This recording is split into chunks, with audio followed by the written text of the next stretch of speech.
Assalamu alaikum, brothers and sisters. Inshallah, the topic today will be on human rights and cultural values in Islam. And the speaker, as I'm sure you all already know, Sheikh Jamaluddin Zarabozo. We're running a bit late, so I think we'll get on with the lecture, inshallah. Jazakallah khair.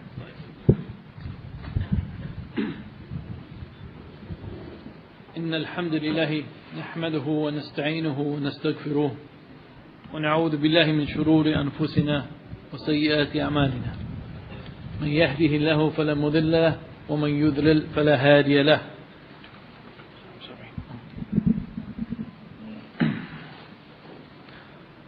وأشهد أن لا إله إلا الله وحده لا شريك له وأشهد أن محمدا عبده ورسوله أما بعد. Inshallah, in today's lecture concerning human rights, my goal, inshallah, in today's lecture is not to present what are the human rights that we find in Islam. This kind of topic has been discussed by many people before me, and even there's been some conferences and some resolutions passed by Islamic organizations describing the human rights in Islam. So inshallah, that's not going to be the goal of this lecture. Similarly, I'm not going to be speaking about refutation or comments in defense of some of the attacks made against Islam on the issues of human rights. Instead, inshallah, my goal in this lecture is to discuss the human rights movement and the philosophy behind this movement and the goals of this movement, and what should be the position of the Muslim towards this movement, and what should he be aware of concerning this movement. One thing you'll note if you study the topic of human rights is that many authors, many researchers consider human rights to be purely a Western concept. For example, Anne Elizabeth Meyer, who has written a book on Islam and human rights, a very popular book in the United States, I don't know about here, but a popular book that is used as a textbook in many universities. She writes that the concepts of human rights are just one part of a cluster of institutions transplanted since the 19th century from the West. Similarly, in an article by Jay Donnelly in the American Political Science Review, he also says that the other areas of the world, not only do they lack the practice of human rights, but they even lack the very concept of human rights. So from the Westerners' point of view, and obviously it is the Westerners who are still dominating most of the international organizations and most of the human rights bodies, from their point of view it is a Western concept. So I want to begin, inshallah, from that point of view, that it is something that is developed in the West, and I want to discuss how even it was developed in the West. And then inshallah I want to move on to critique what this human rights movement is really all about and what it represents for the Muslims.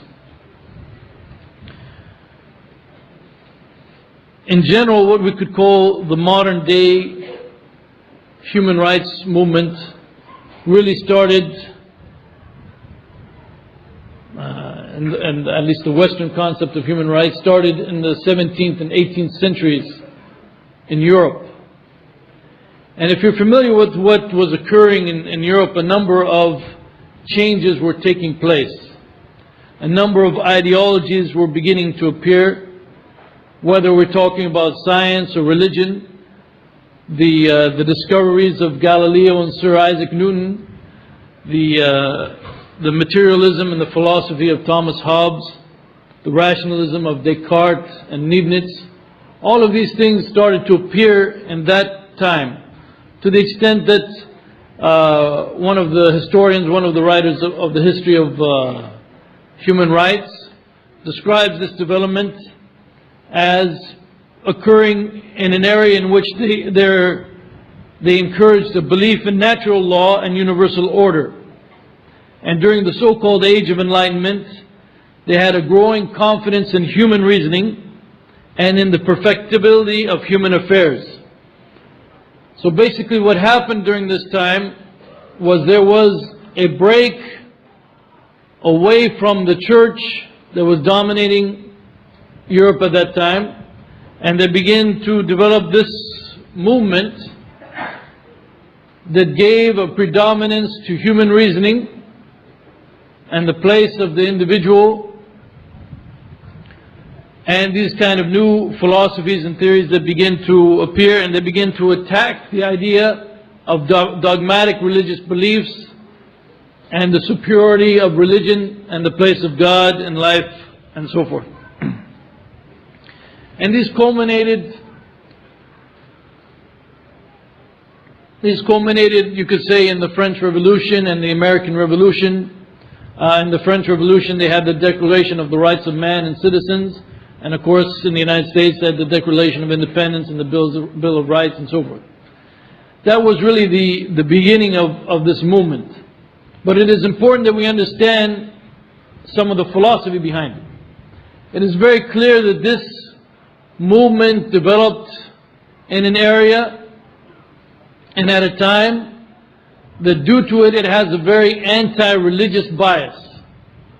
The authority of religion has been removed and replaced by the authority of human reasoning.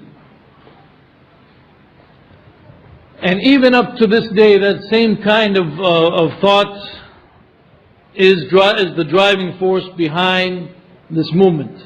Now, after the time of the American Revolution and the French Revolution until World War II, there were no, what you could call, major developments in the human rights movement in the West. However, after World War II and in the forming of the United Nations, the different countries came together, and in particular in 1948, they established what is known as the Universal Declaration of Human Rights. And as I said, that occurred in 1948. And this has a number of articles stating the different kinds of rights that every human being should have. And in essence, every country that belonged to the United Nations signed this agreement, ratified this declaration, although Saudi Arabia in particular, at that time even, had some reservations, and so therefore they abstained on the vote. In particular, they had a reservation about Article 16 of the Universal Declaration, which says that men and women, without any discrimination due to race, nationality, or religion, have the right to marry and to establish a family. This was understood to mean that they have the right to marry anyone that they wish. And the representatives from Saudi Arabia and some other Muslim countries, they noted that this violates the Islamic law that Muslim women are not allowed to marry non-Muslim men. And it also, I don't know actually if they pointed this out, but it also violates the Islamic law concerning the fact that a Muslim man is only allowed to marry a Muslim, Christian, or Jewish woman.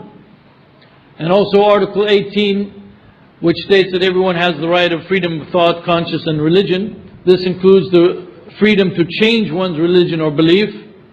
Again, the Saudi representatives abstained concerning this issue, again, because it violates the law of ridda, or apostasy, in Islam.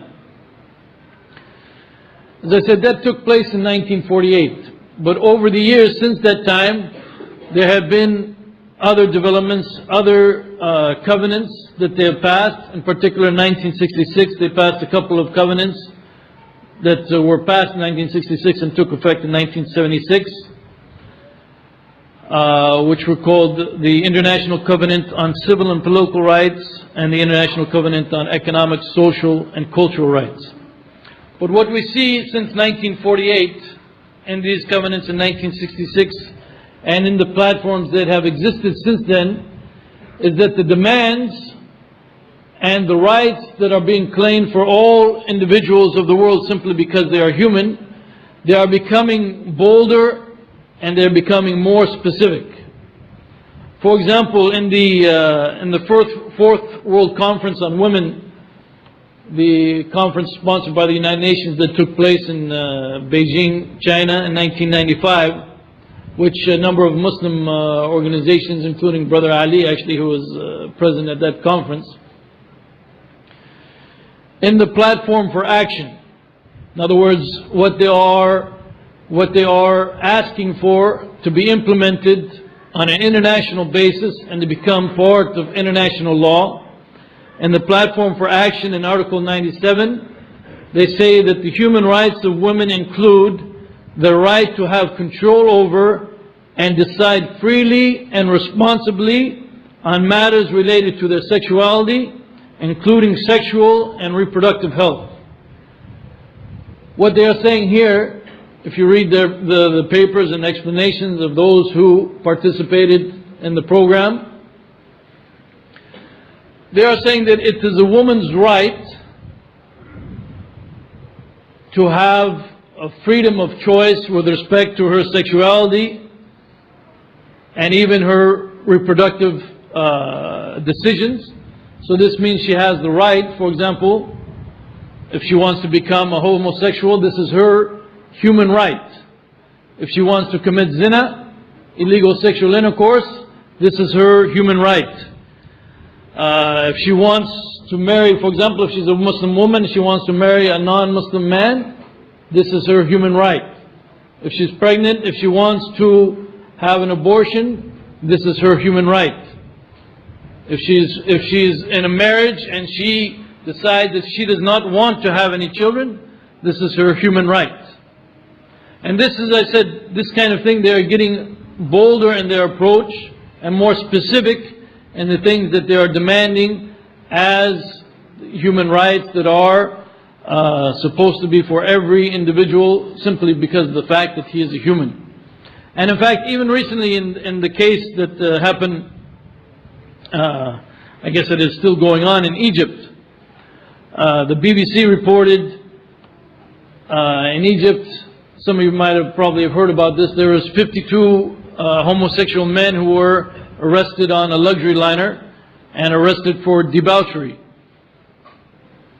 And some of the international human rights movements are upset because they feel that the human rights groups in Egypt are not doing enough to defend and help these homosexual men who were arrested. And the response of the human rights groups in Egypt, which these are Egyptians, Arabs, some with Muslim names, some with Christian names, their response was that it is not the case that that human rights or that homosexuality is not part of their agenda of human rights. This is not what they said. They said that at the present time, given the situation in Egypt, they would lose credibility if they stood up for these kinds of issues at the present time. In other words, it is part of their long-run agenda, and they have no problem with the concept of homosexuality, and they believe it should be allowed in Egypt, but they are saying that at the present time, their movement is so weak and fragile that they cannot call for those things explicitly within Egypt. But they are accepting it, and they are saying basically that it is part of their long-term goal or long-term agenda. Now these things, the goal of these things and the goal of these platforms and conferences that the United Nations holds is to make these things part of international law. To make them part of international law. And basically, international law nowadays, what it implies, if you study international law in school, for example, is that these international covenants, in reality, they are not just on the basis of the government level, but even with individuals within a certain city, a certain country, if that country has signed any of these covenants or any of these pacts, then the international community has the right to object to what is occurring even within private organizations within that country. It's not just at the government level. So in other words, if, for example, a Muslim country, let's say like Egypt or Morocco or India or Pakistan, should sign one of these covenants, and many of them have, that means that even an Islamic organization within that country, in other words, not just at the government level, but if we wanted to open, let's say, a mosque, and we decide that, okay, we have a mosque here, and we decide as part of our articles of declaration that it's not allowed for a woman to be the imam of the mosque. International bodies can come and argue that this is a violation of the covenant that the government has signed, and so therefore they can put pressure on that government to put an end to this kind of discrimination.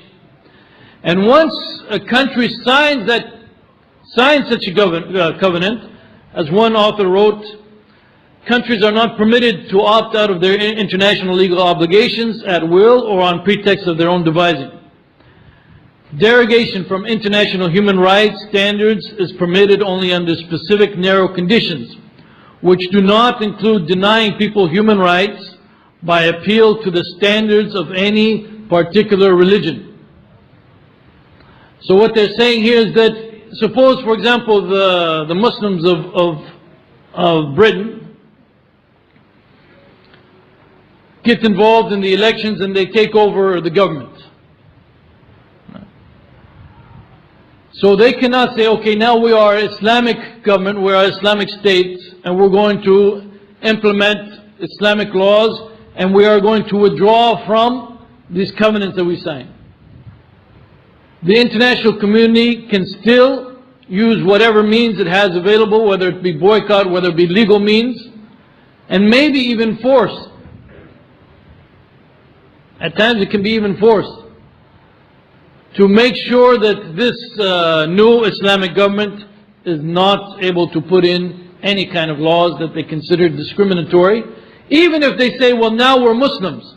Even if all of Britain becomes Muslim, and they say, well, now we're Muslims and this is what our religion says, even if they refer to their religion by international law, this would not be acceptable.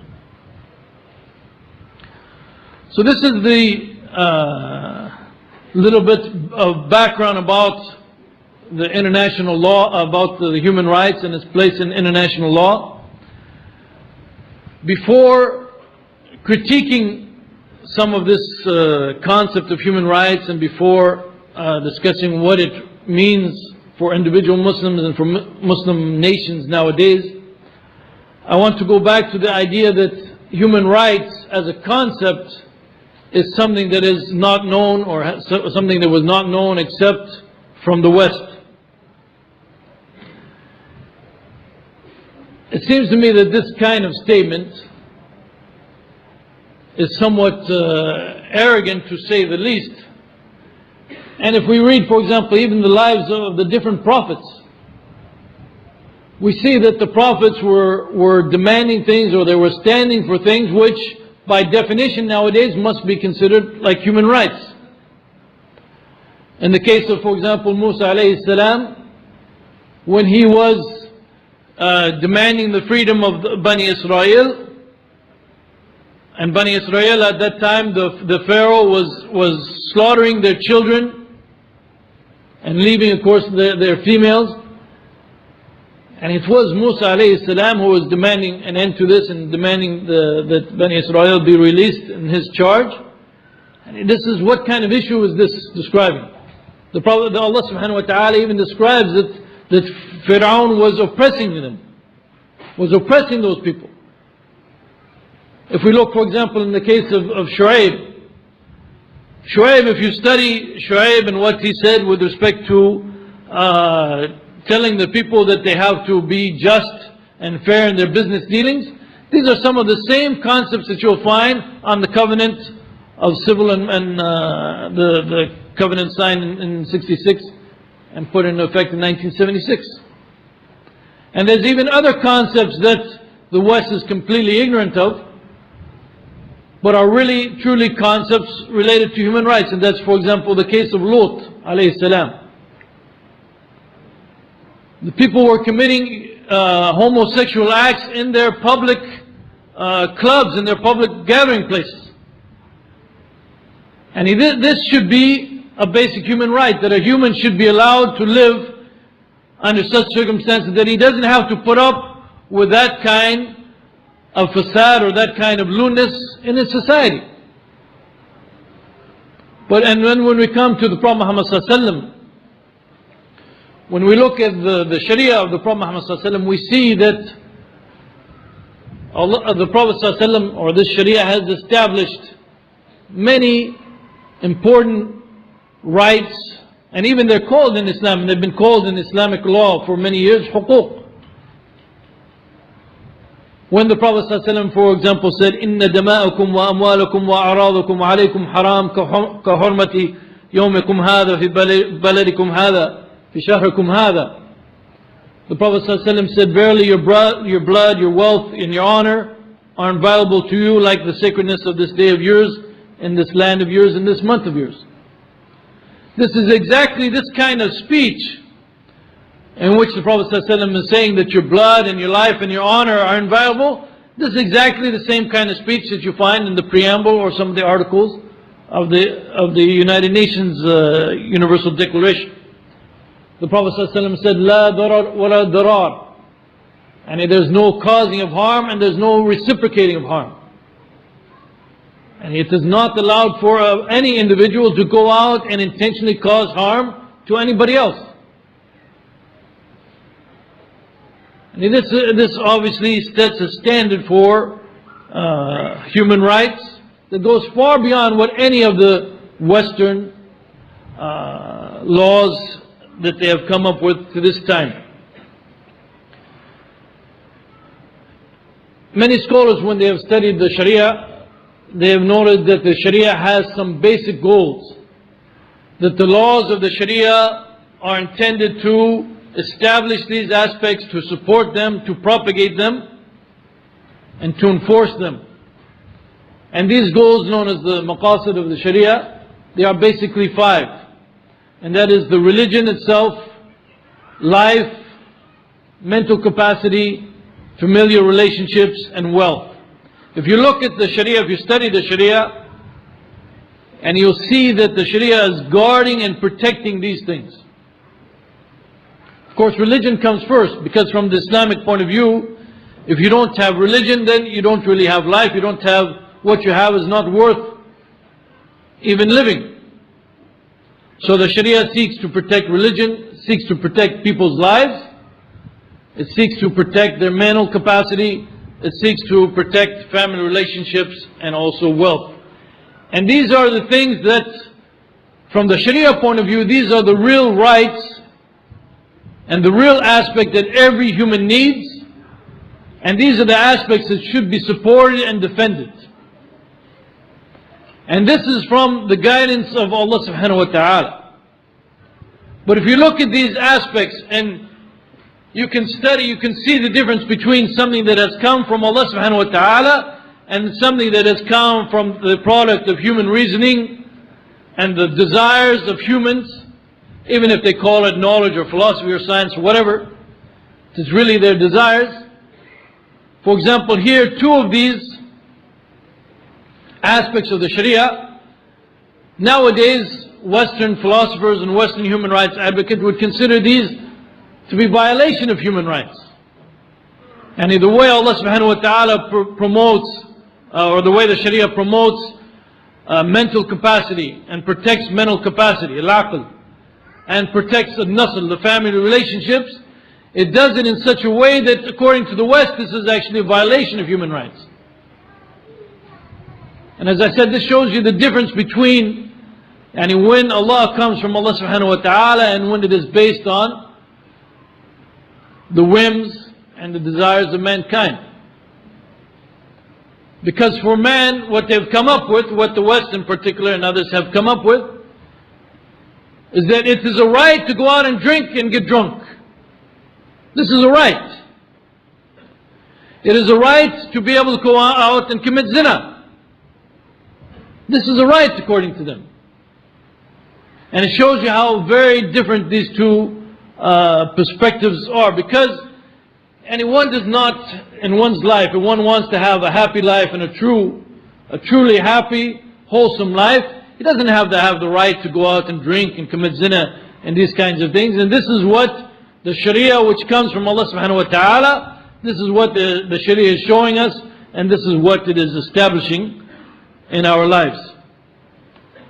So in Islam, the basis of the human rights comes from Allah subhanahu wa ta'ala.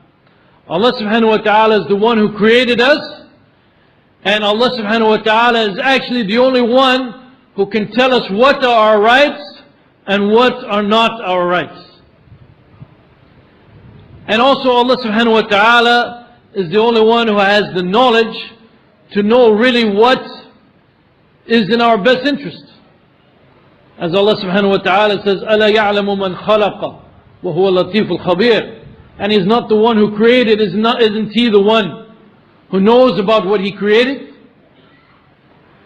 And so therefore Allah subhanahu wa ta'ala in His mercy, as a blessing to us, Allah subhanahu wa ta'ala gave us this Sharia, and this Sharia protects for us all of the things that we need to live a good and wholesome life in this world.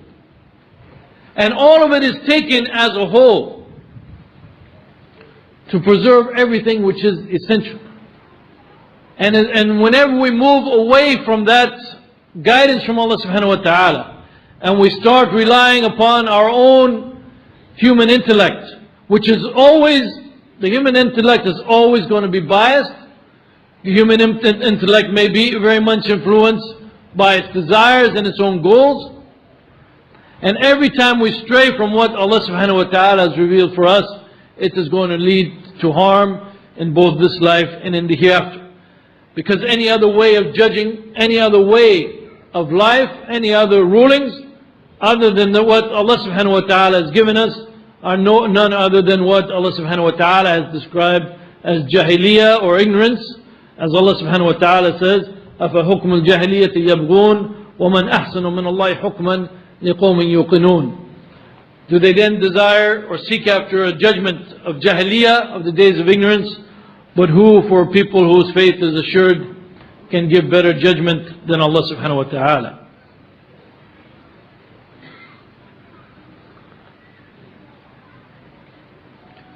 And Allah subhanahu wa ta'ala has told us that what He commands us, in fact, is justice. And everything Allah subhanahu wa ta'ala has commanded us in the Quran is just and proper, given our nature as human beings. Allah subhanahu wa ta'ala says, إِنَّ اللَّهَ يَأْمُرُ بِالْعَدْلِ. And Allah subhanahu wa ta'ala commands justice, and at the same time He prohibits all shameful deeds and injustice. As Allah subhanahu wa ta'ala continues in that verse, وَيَنْهَى عَنِ الْفَحْشَاءِ وَالْمُنْكَرِ وَالْبَغْيِ.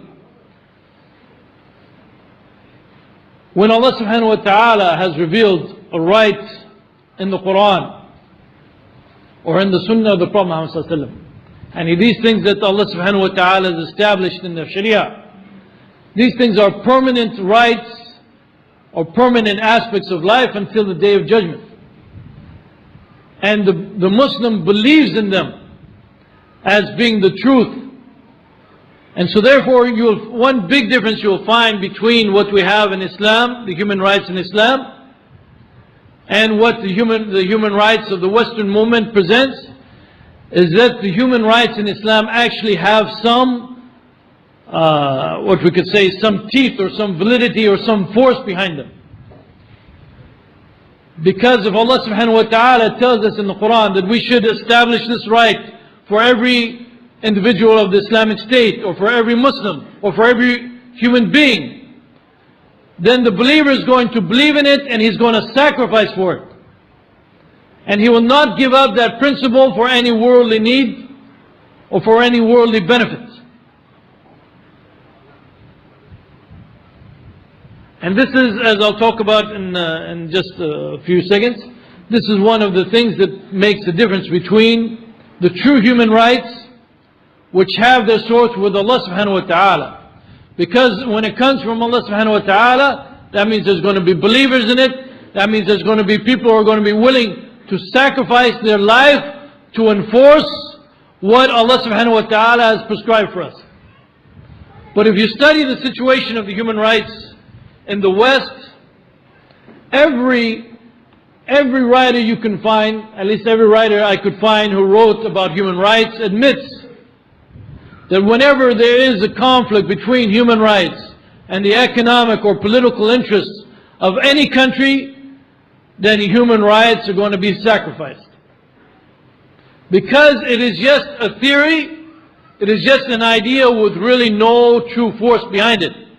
When they took out God from their lives, when they took out God from being the main factor for implementing these human rights, they were left with nothing. They were left with no real reason to implement these human rights. Just a false claim, an empty claim, and so therefore when it is in their interest to support human rights, they support human rights. When it is not in their interest to support human rights, you find all of a sudden they are silent. And as I said, this is something even the writers of the West, they have to admit. And we can find so many examples. Even if you go back, for example, to the Shah of Iran. If you look, for example, to see what the Shah of Iran was doing to the people of Iran, and you compare it to those covenants and those declarations that the people of the West and the United Nations are talking about, you see that he violated many of them. But he was a friend of the West, and so therefore those people who talk about human rights, even the president at that time, who claimed to be an advocate for human rights, they were supporting him until the very end. If you look, for example, at what happened in Algeria, one of the claims of the human rights movement is that democracy is a human right. People should have the right, the freedom to vote for whatever leadership, for whatever government that they want to vote for. So what happened in Algeria then? When the Muslims were, or the Islamicists as they call them, when they won the first stage of the election and it was very clear that they were going to take over the government, when the elections, one of the most important aspects of the human rights movement of the West, when the elections were stopped and the process was stopped after they seen that the results of the process were not those that they would like, then all of a sudden the human rights people were silent. The governments of the West, in fact, supported, France in particular, supported the blocking of the election. Because again, they have nothing to base their claim or to back up their claim and belief in the human rights. It is really just a matter of economic and political interest. And even the feminist movement, you might think the feminist movement, someone might believe in true sisterhood. But even the feminist movement, you have to question what is their agenda. Because they speak so much about whenever, for example, a country says you have to wear hijab, for example, when Iran said that, or they talk about the situation in Saudi. Yet whenever women are accosted or attacked or even put in prison for wearing hijab, or whenever they're denied jobs because they're wearing hijab, like what happened in Syria years back, or even like what's happening in Turkey nowadays, where are their voices? Where are the voices of these feminists? Why is it a matter of freedom to go out without wearing clothes, but it is not a matter of freedom if you want to go out covered? If they're really interested in freedom and human rights, they should stand up just as much for the woman who wants to go out and wear hijab as they do for the woman who wants to go out without hijab. But this shows that maybe their agenda is something else. Maybe their agenda is more of an issue of freedom. Freedom in the sense of freedom from religion, freedom from moral restrictions. but not necessarily freedom to choose to follow a righteous path if you want to.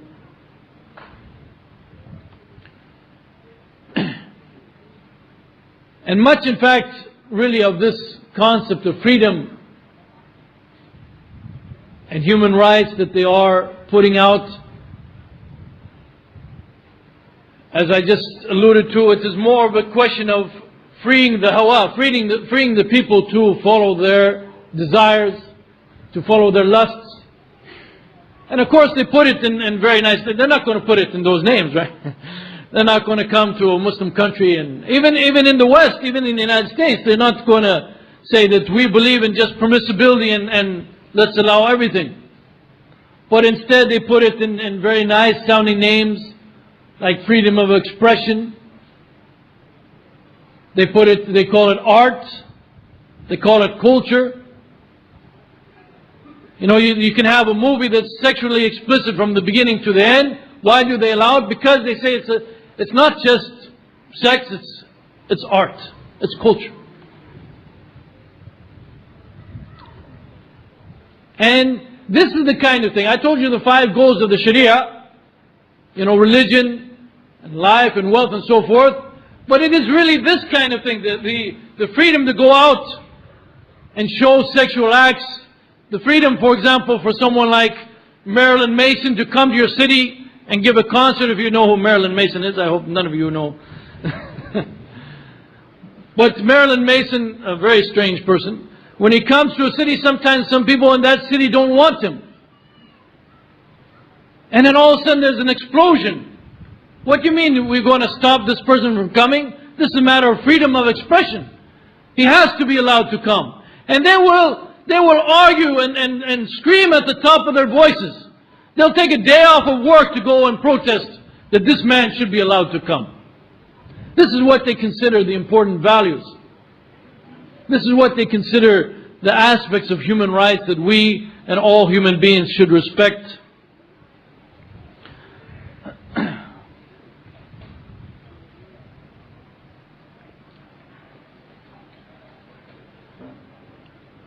And when you consider these human rights that they consider so important, when you think about them, the real crux of the issue, you know, there's a whole school in human rights theory. There's a whole school of those people who are called the cultural relativists as opposed to the universalists. The universalists say that these human rights are for everyone throughout the world, and so therefore we have to make sure that they're implemented everywhere. And some people say this is a Western bias and it doesn't apply to, for example, Islamic lands and so forth. But that is not actually the real problem. The real crux of the issue, the real problem is on what basis are you going to come to us as Muslims, for example? Or on what basis are you going to anybody and claim that a certain thing is a human right? And this question of what is the basis for what we call human rights, this is really an ideological question, a philosophical question, and it strikes at the root of the matter and the difference between us and them. Because on what basis are you going to say that something is a human right? You're going to make a claim that for everyone, just because of the fact that he's human, that's what they mean by human rights. Just because of the fact that someone is a human, he should have these rights. Okay, what are these rights? What do you base these rights on? You know, in Islam, alhamdulillah, we have a very strong and very clear basis. But what do you base your rights on? Can you possibly claim that it's just a question of freedom and everybody should have all the freedoms that they want? Nobody claims that, of course. Everybody understands that some freedoms, or freedom to some extent, has to be restricted. Milton Friedman, the economist, the monetarist, is very famous for his statement that my freedom to swing my fist ends where your nose begins.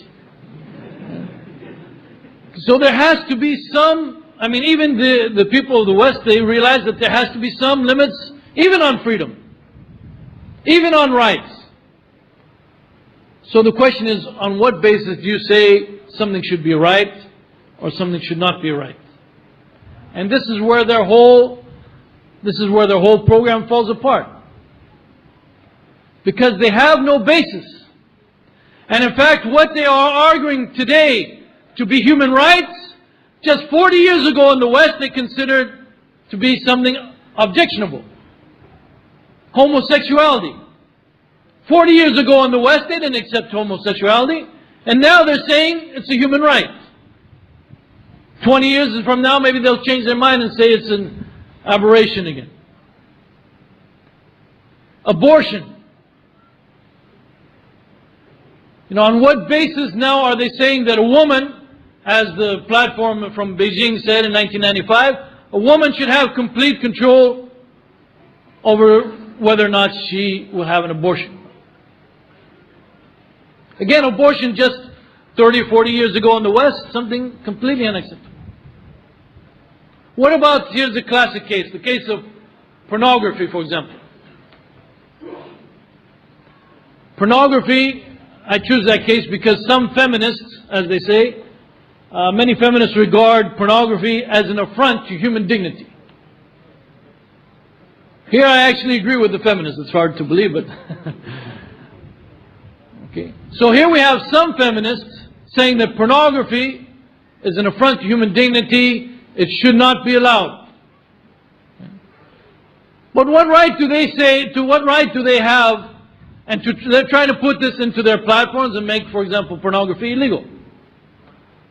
But really, in what right do they have to tell other women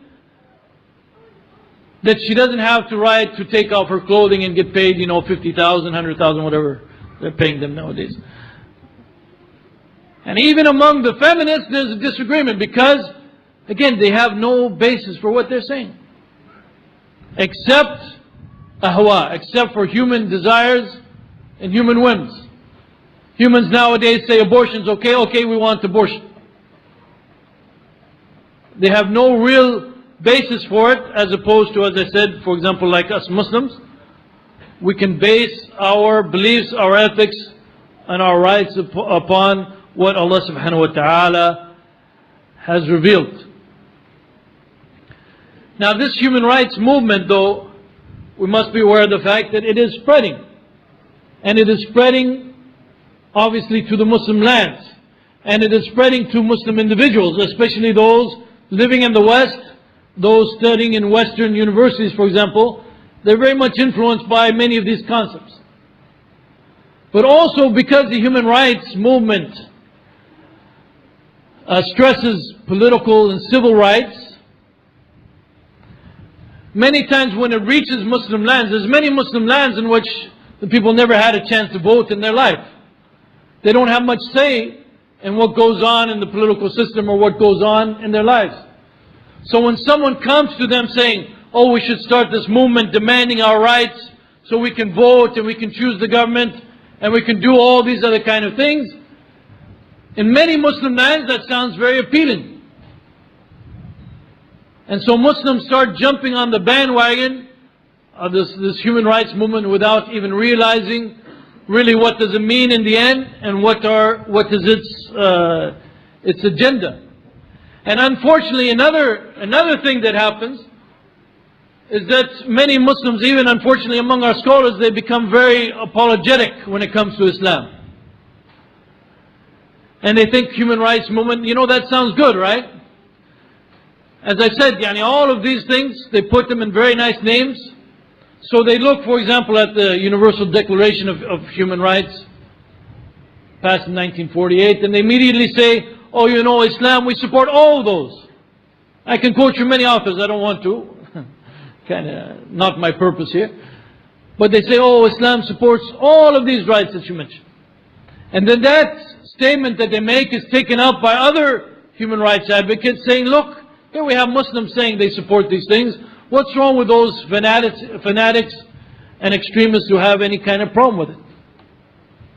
So it is a danger in the sense that as I said, we have Muslims in the West, Muslims studying in Western institutions, being influenced by it.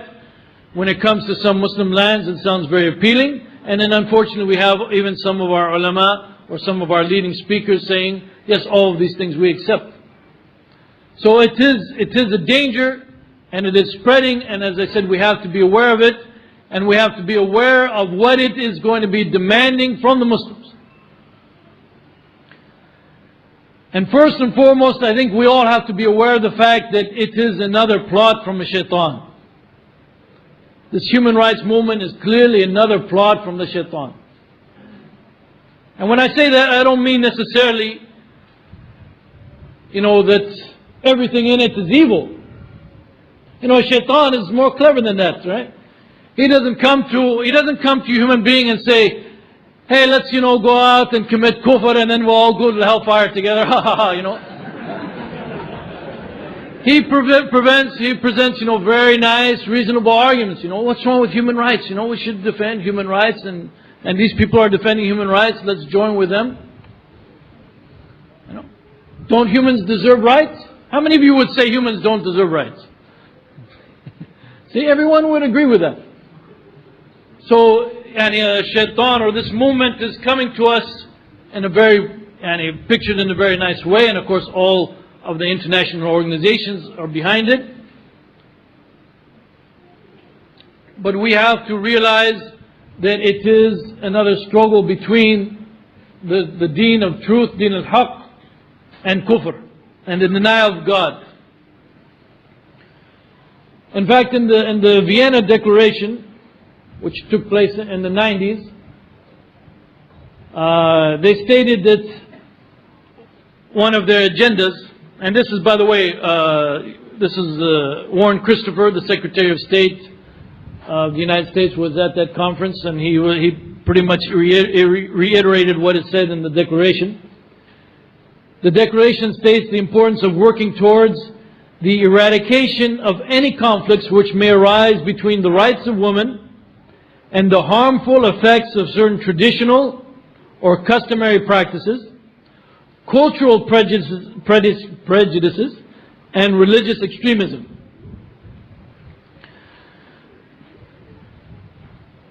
Now, how do they define religious extremism? And actually there's a book by Abdurrahman al-Mutayri called Al-Ghulu fi ad-Din, which also has been published in English. He has a very nice section on the how the others view religious extremism. How, for example, the scholars, the so-called scholars of the West, how they define religious extremism, in particular among Muslims. And how do the secular Arab Muslims, how do they define religious extremism?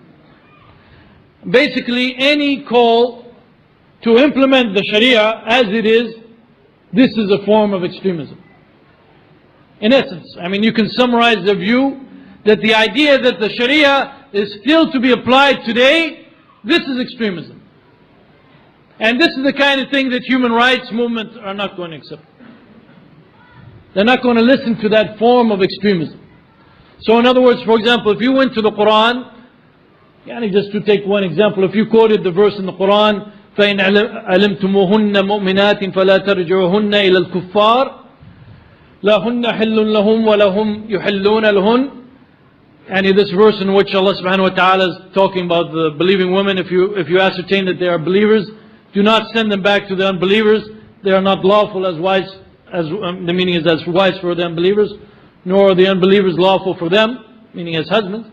If you quoted this verse and you said that this means that a Muslim woman is not allowed to marry a non-Muslim man, then by definition you are an extremist.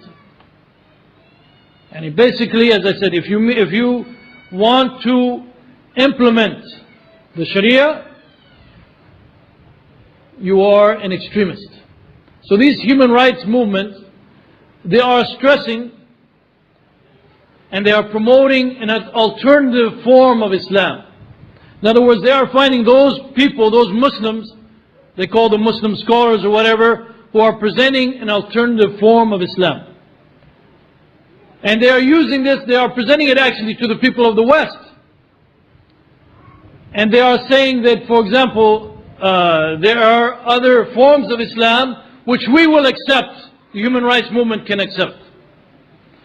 For example, one author, his name is Michael J. Perry, in a book called The Idea of Human Rights. Earlier in the book, he admitted that basically his background is in Christianity and that's what he knows about. He had if you ask me, he had the audacity to write, indeed the arguments advanced in feminist Islamic theology are compelling arguments to the effect that the dominant insiders do misunderstand the tradition, that they marginalize or deny the deepest truths of the tradition. So here's a non-Muslim who admittedly doesn't know much about Islam, going to these feminist writers who probably you know, like Fatima Marnisi and these kind of people. And he's saying that the insiders misunderstand Islam. And these feminists are showing that these dominant insiders, who is he talking about? He's talking about those ulama who have spent their whole life learning the Quran, learning the Hadith, learning the Arabic language. They have no understanding of what Islam is about. That's what he's saying. They misunderstand the tradition. And a typical argument that you hear over and over, and this is very important to recognize this argument, because you hear it, as I said, over and over, especially if you are studying or working in any Western institution. And that is the argument that there is no monolithic cultural position or cultural aspect of Islam. Basically what they're saying is there's no such thing as one Islam. There are different variations of Islam, and so therefore we, and in the human rights movement, we have to support those variations that are more compatible with the human rights movement. For example, an author, Shaheen Sadr Ali, writing on human rights and in particular women's rights in Islam, she's complaining about the silencing of the more egalitarian aspect of Islam by patriarchy, which is achieved by adopting a literalist approach as opposed to a progressive interpretation of the Islamic law. So she's saying, and she has a Muslim name. She's from, if I remember correctly, she's from Pakistan. And here she is writing as an authority on Islamic law. And she's saying that the problem is that we need the more progressive interpretation of the sources of Islamic law. So in other words, basically every issue, every text in the Quran, every law that can be derived in the Quran and Sunnah becomes an issue of debate or discussion. First there was the issue of hijab, the issue of polygamy, the issue of right to divorce, the issue of inheritance, the prohibition of riba. I've seen all of these before, but in a book called East Meets West, Human Rights and Democracy in East Asia, I actually came across a new one. Here the author writes, his name is Daniel Bell, but he's relying upon a Muslim by the name of Abdullah Naim, who is a human rights advocate. He had mentioned in the text that Muslims don't drink alcohol. And then the footnote, he says, in fact, this is an area of dispute within Islamic circles. Some progressive, and he puts them in quotation marks, some progressive interpreters argue that the injunction against drinking alcohol refers only to certain types of liquor, and the obligation not to be inebriated during prayer time, and not a blanket ban on drinking alcohol. The source for that conversation with Abdullah Naim. Abdullah Naim is one of the, I don't know if Sheikh Jafar is here, but he's one of the fans of, what was the name in Sudan? Mahmoud Taha, the Republican Brothers, and he translated his works into English. But the strange, so here they are supporting, they're trying to support a new version of Islam.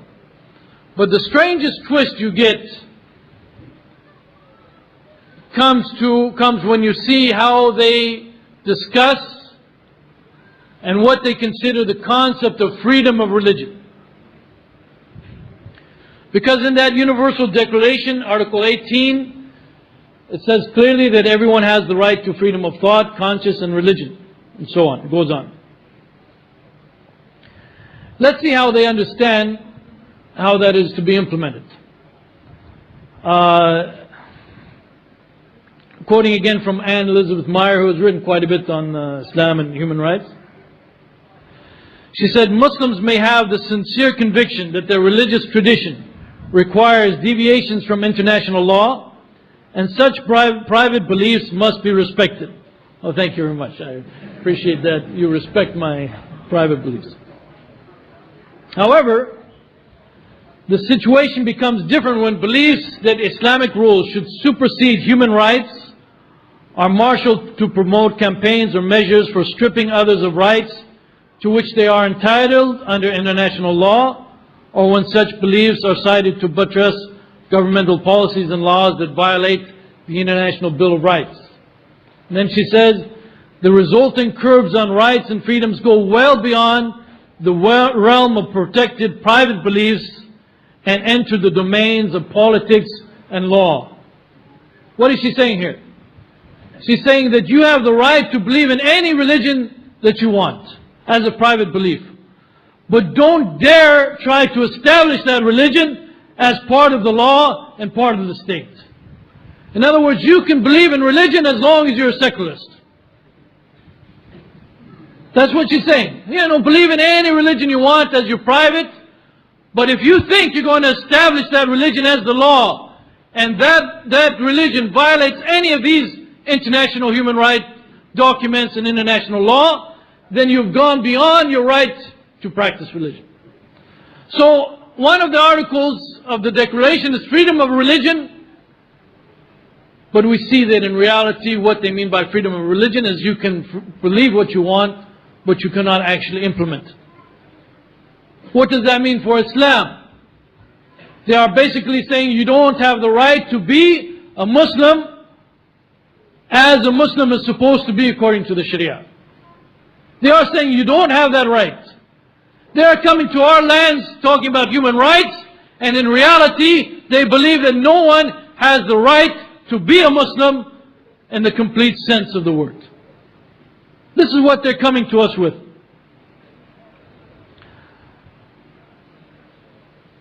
If you read some of the things that they want to change, you know, if they came to the Muslim lands and they tried to implement, for example, some of the rights that are sanctioned by the Sharia, if they came, for example, to the Indo-Pak subcontinent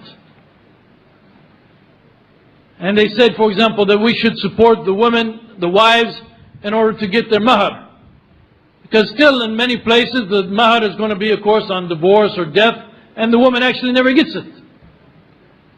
And in fact, in some places in India, still the mahar is paid by the woman to the man. So if she were to, if they would come and say we should change these kind of things, of course. But instead, what they want to change, as the same author wrote, but in a different book, a book called Women's Rights, Human Rights, International Feminist Perspectives. The things that they want to change are things which are clearly in the Quran and Sunnah. For example, she says that the laws in the Muslim Middle East commonly provide that the wife must obey her husband, that wives are not allowed to work outside the home without their husband's permission, that the man may take up to 4 wives, that the Muslim woman may not marry outside the faith.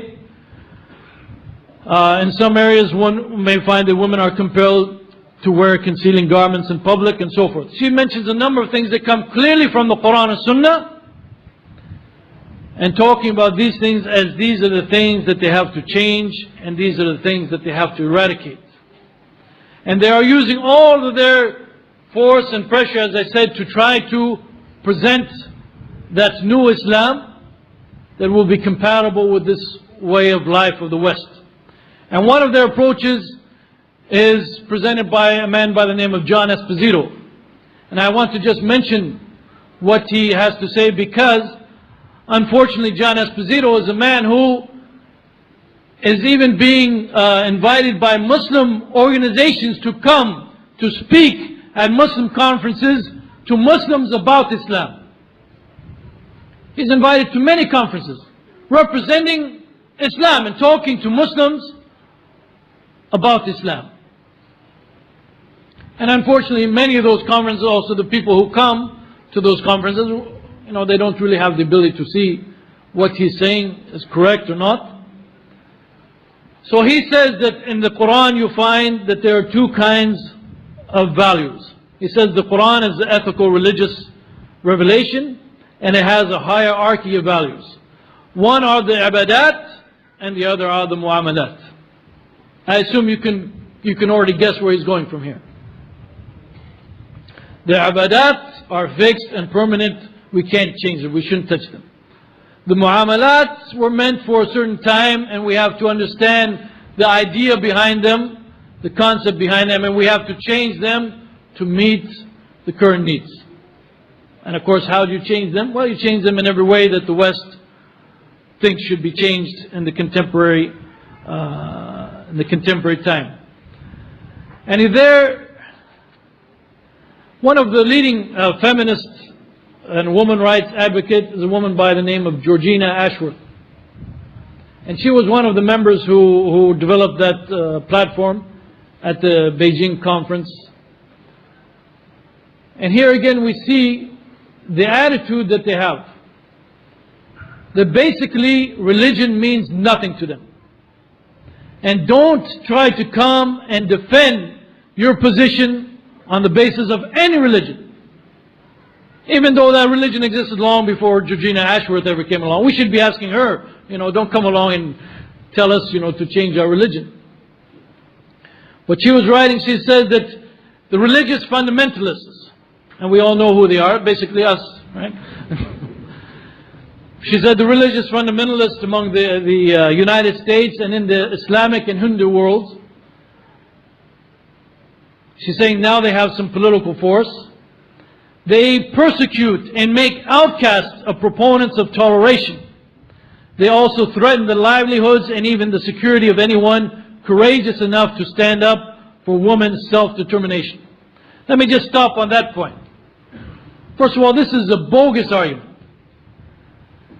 She's saying that it is the religious right or the fundamentalists who are persecuting and making outcasts of proponents of toleration. If you are in the United States, for example, and even if you are a Christian, and you stood up and said Christianity does not believe in homosexuality, you're going to be the one who's going to be ridiculed, you're going to be talked about in the press, people are going to write letters about you. Don't tell me it's the people of the right who are in the power who are persecuting others. Even in the Muslim lands, if you call for the Sharia to be applied in many places, you're going to be taken directly to prison.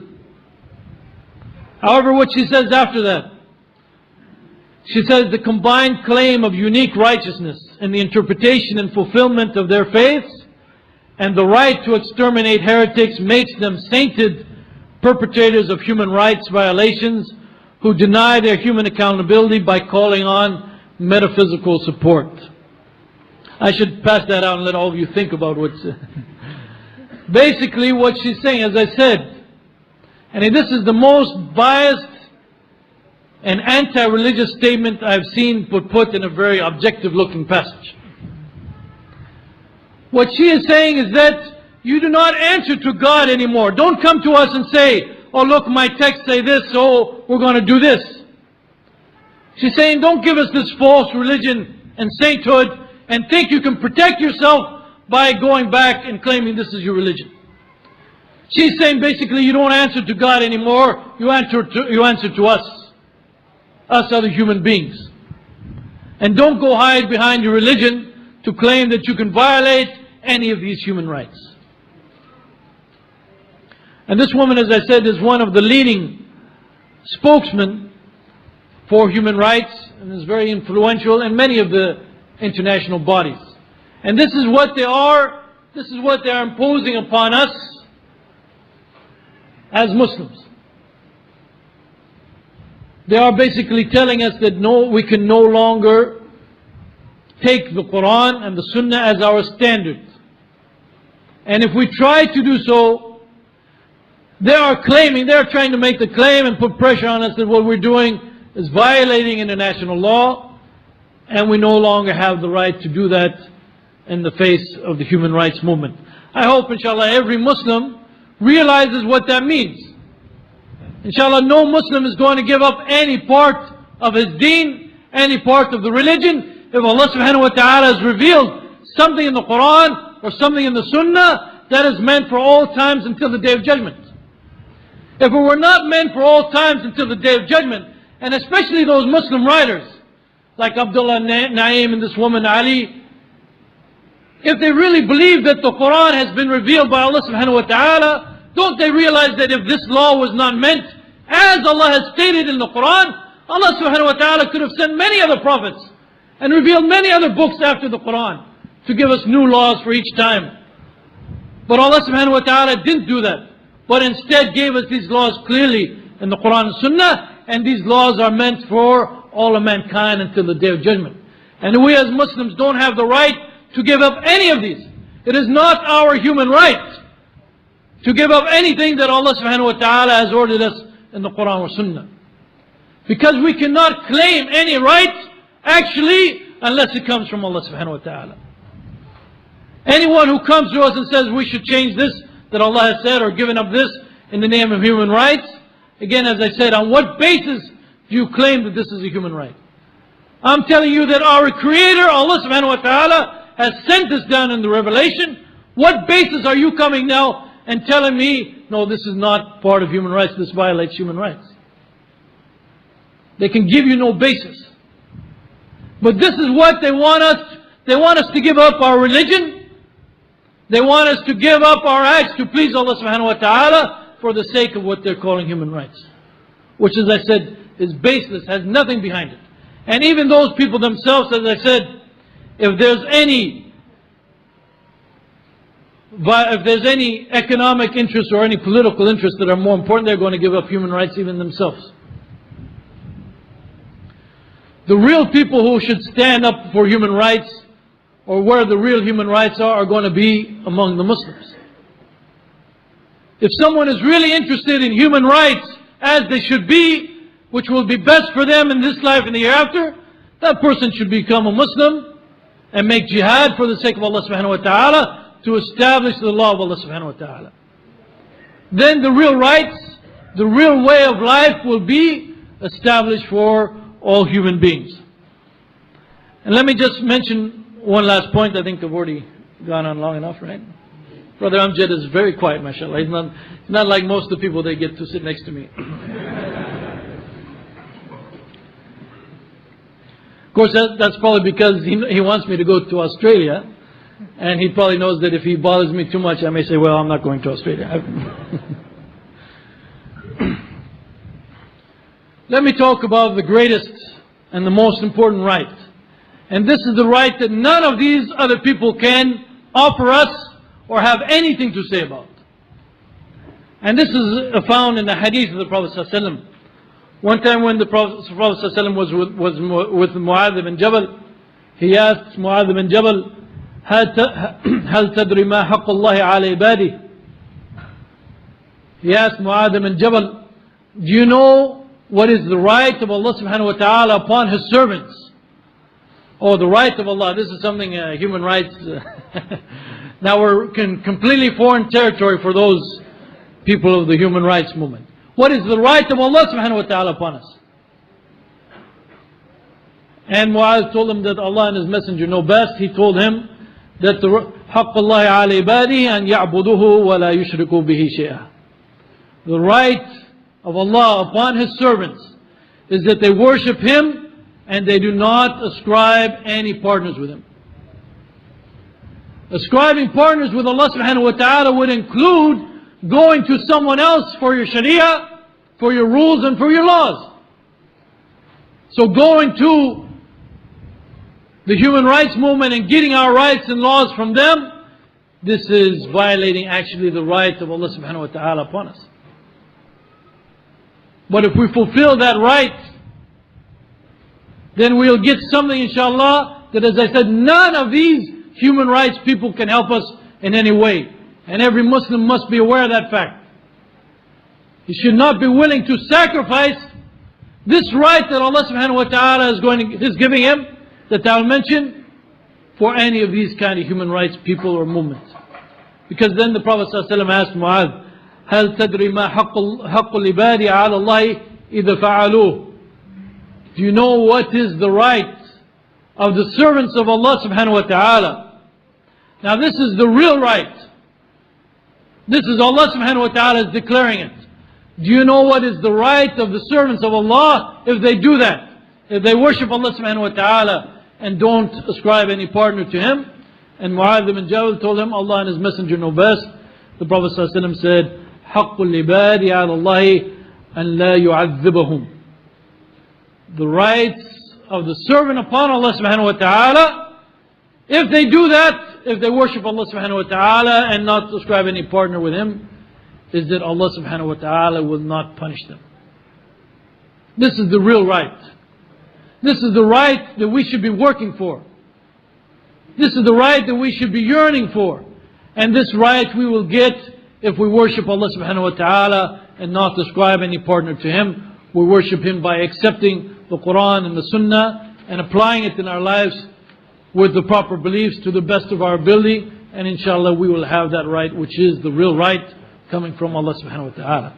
And on that point, I will end the lecture and open the floor for Brother Amjad.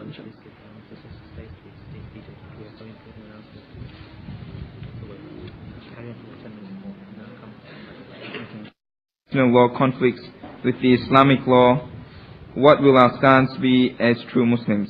Please clarify in the context of the 2000 Act of Parliament. Jazakallah khair. Okay, I hope you don't expect me to be familiar with the 2000 Act of Parliament, but basically, as the Prophet ﷺ has told us, there is no obedience to the created if it involves disobedience to the Creator. So therefore, if there's any laws that are passed that violate the Sharia, in particular those laws that are preventing us from doing what we are supposed to do as a Muslim, then obviously we do not obey them. And we find any means that we can to avoid obeying them. If there's any law, for example, that restrict us concerning something that is permissible for us in our Sharia, then it might be a different issue, in the sense that if we can avoid it easily, then we avoid it, and so therefore we don't get ourselves in any trouble here, and the Sharia is neutral with respect to that. But in essence, the basic point is, if there's any law asking any Muslim to do something which goes against the Sharia, then he does not obey that law. Says here, I believe the only way to ensure Islamic human rights is through an Islamic state. Is this correct? Please explain the relationship between Islamic human rights and the Khalifa. Yeah, of course, the Islamic human rights, which are basically all the rights laid out in the Sharia, you will not be able to find them, you will not find them implemented unless the Sharia is implemented. And in general, you will not find the Sharia implemented unless there is an Islamic state. So therefore, we as Muslims we're not able to implement all of these things because of the fact that we don't have the Islamic state. However, at the same time, we should try to implement all of them and support all of them and stand for all of them that we can, given the situation that we are facing.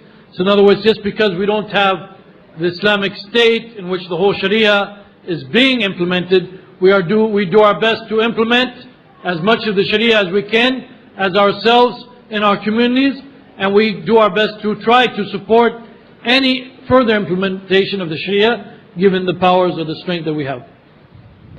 Someone's just asking about any good books on this topic, human rights in Islam. There are some books, some I would not recommend.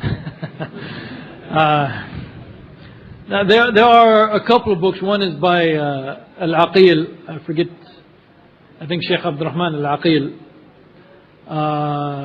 It's more of a book that discusses the Western concept of human rights, and then discusses the Islamic concept, and then discusses a number of the rights within Islam, and then answers those objections to the Islamic law and the implementation of the Islamic law. And that's by Abdurrahman al-Aqil, but I think the name of the book is called Human Rights in Islam. It has been published before, and there's a new edition coming out, inshallah. It's both in English and Arabic. There's a new edition coming out by the Institute in Virginia, the Institute of Islamic and Arabic Studies in America. We've got a few questions. Now, I only take questions that are related to the topic. You know that. Yeah, it's on the topic. Okay. Can you highlight that Western thoughts is often presented as international laws, such as the UN International Human Rights? Yes, but the question here says that Western thought is often presented as international laws. Well, the problem is that they have been able to convince the other countries of the world to pass these laws. You know, for example, the declaration in 1948. Now, granted, a number of Muslim countries that exist now weren't even countries at that time, like Algeria and others. And many of the others were newly independent. And in many times the rulers were basically just replacing the colonialists. They were the same as the colonialists, but they were now from the local area. So they signed those declarations. Now actually the one in 1948, there was a difference of opinion about what was its legal effect. As soon as the Soviet Union signed it, they said, well actually these are all just recommendations anyway, and they're not law. So the one that was ratified, the two that were ratified in 1966 and went into law in 1976, these, again, they're presented mostly from the West, but the other people signed it. Now, not all the countries have signed the Declaration of Civil and Political Rights and the other one of 1966. Those countries who have not signed it, they cannot be held responsible for it. But to date, I think something like 140 countries have signed it. So the problem is not, they're not saying this is Western thought, let's make it international law and force everyone to accept it. But they are taking their Western thought and presenting it in international bodies, and the people are signing it. And once they sign it, then it becomes international law. Okay, this question says, why is there a constant attack on the Taliban about them violating human rights? Are the Taliban following the Quran and the Sunnah? May I? I mean, if you just heard the lecture on human rights, right? So you have an idea what perspective they're coming from. You know, you destroy an idol, violating human rights. You know, you say the Quran says that the women have to wear hijab, violating human rights. Okay, so that's why they're coming from a perspective that you have human rights and all religions and all laws have to be subjugated to it. And of course Afghanistan had signed those earlier declarations. So they have them kind of in a sense, because they don't recognize the fact that if you change the government and then you say, well, we change the government and our religion says this, they don't recognize that.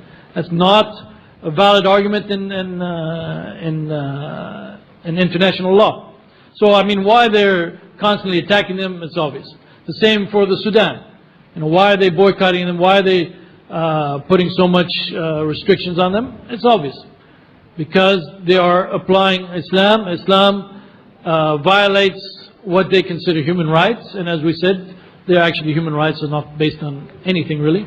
About the total aspect of the Taliban and how much they're applying the Quran and Sunnah, I don't have probably enough information about them. I have not really studied them in great detail to answer that question. Is it permissible or advisable for Muslims to seek to establish the Sharia by means of democracy, i.e. participation in elections as an Islamic party? If not, what are the alternatives?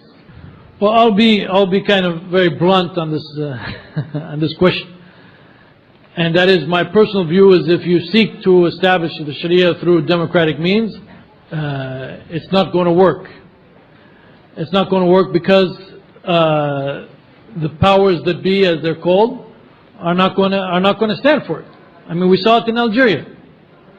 You know, the Muslims could win an election, 99.9%, just like the Egyptian president every time.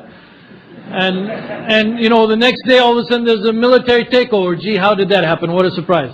Don't really expect too much. But the problem is what we really need is the masses, the Muslim masses as a whole, and they need to develop their Islam, need to develop their faith.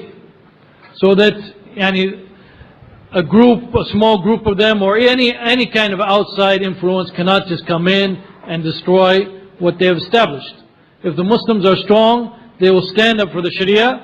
And even if people, for example, wanted to make riba halal, even if people wanted to distribute pornography or whatever, the Muslims themselves would not stand up for it. They will not accept it. Every Muslim society you see now, the Muslims themselves are accepting it. Even if they call it an Islamic state, and even if Muslims have taken some form of power, when these evil forces come in and spread these things, the Muslims, not all of them obviously, but the Muslims accept it. And that is our basic problem right now. Until we change that, and we're not willing to accept anything except what Islam permits, then inshallah we'll be implementing the Sharia and not bowing down to any other force or power. Okay, brothers and sisters, we'll have to end the question session there. Can you please keep seated, because there's some important announcements to be made. Just keep seated, please. Jazakallah. Assalamu alaikum wa rahmatullah. Can I first of all remind any brothers and sisters who have not registered that we do need